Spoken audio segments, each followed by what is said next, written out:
मित्रों, हम अभय चंडालिया जी की ऑफिस में हैं और रोज़ नए फाइनेंस के प्रोडक्ट्स आ रहे हैं, नए फाइनेंस की सर्विसेज आ रही हैं। तो अभय चंडालिया जी NSE BSE में इकोसिस्टम में फाउंडेशन है और इनकी कंपनी है सारे समाधान। असल में अंग्रेजी में लिखा है शेयर समाधान। तो शेयर समाधान तो है ही, इसके अलावा कुछ एक नई चीज़ें हैं और हमारे रीडर्स के लिए जो चीज़ हम सोच पा रहे हैं, जो हमें अच्छा लग रहा है, वो है कि किस तरीके से IPO को आम आदमी तक जाना है। तो पहले हम उस पर बात करते हैं। अभय जी बताइए।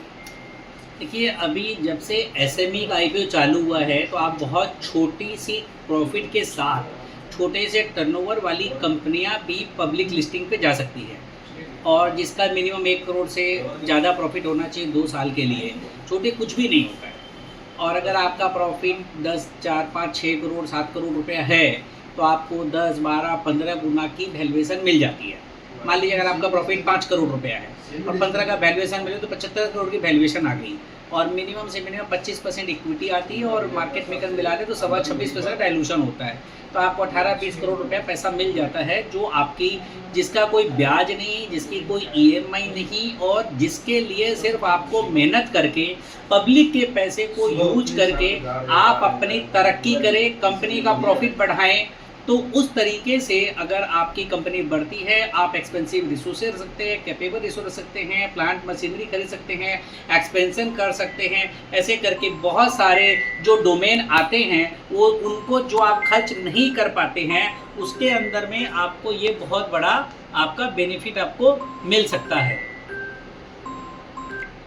तो ऐसा डोमेन के अंदर में जब हम काम करते हैं तो आपको जब पैसा मिल गया तो आपने बहुत खर्चा अगर कर दिया तो आपको बड़ा फ़ायदा आपको मिल जाता है, और उससे आपकी कंपनी की वैल्यूएशन होती है। अब आप ये सोचिए, जो भी प्रॉफिट आपका ये एडिशनल पैसे जनरेट हुआ उसका 75% इक्विटी तो आप ही की है। तो वो पब्लिक के पैसे से जेन्युइनली यूज करके आप ग्रो करेंगे तो 75% आपको भी उसका फ़ायदा मिलेगा, बशर्ते कि जो पैसा आपने लिया उसी पर्पज़ के लिए यूज करें, कंपनी की तरक्की के लिए यूज करें, कंपनी को बढ़ाने में यूज करें, कंपनी के plant machinery, expansion, working capital और इस तरह के पुराने एक्सपेंसिव लोन को रिपेमेंट करने के लिए भी आप यूज कर सकते हैं। उनके अंदर BSE SME की अपनी लिमिटेशन से उसको ध्यान में रखते हुए, लेकिन आपको मेहनत करनी होगी, ईमानदारी से काम करेंगे तभी कर पाएंगे। अगर किसी प्रमोटर ने फंड साइफनिंग करी, उस पैसे से अपने पर्सनल पैसे को के तरीके से यूज कर लिया तो वो कंपनी की तरक्की में बाधक ही बनेगा,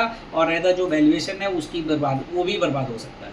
तो बड़ी सावधानी की जरूरत है। मित्रों, जस्ट एक बात जोड़नी है कि एक ज़माने में टिस्को और टाटा टिनकेन के जो झमेले हो रहे थे, जो स्टॉक एक्सचेंज बड़े बड़े थे, आज की तारीख में भाई जी जैसे लोगों की मदद से, भाई जी जैसे लोगों की लॉबिंग की वजह से आज की तारीख में छोटी छोटी कंपनियों के IPO आ रहे हैं। आप उसमें इन्वेस्टमेंट कर सकते हैं और पैसा कमा सकते हैं। लेकिन आप सावधानी रखें, सोच समझ करके पैसा लगाएं कि कंपनी का पास्ट ट्रैक रिकॉर्ड कैसा है, प्रमोटर के डिस्प्यूट कितने हैं, लिटिगेशन कितने, सारी डिटेल आपको जो DRHP फाइल होता है उसके अंदर में हर चीज़ मिल जाती है। आंख बंद के ना करें। SEBI भी इस पर टाइटन कर रहा है, BSE NSE भी बड़े स्ट्रिक्ट हो रखे हैं। तो जो जेन्युइन क्लाइंट होगा, जो प्रमोटर होगा, उसको ही पैसा मिलेगा।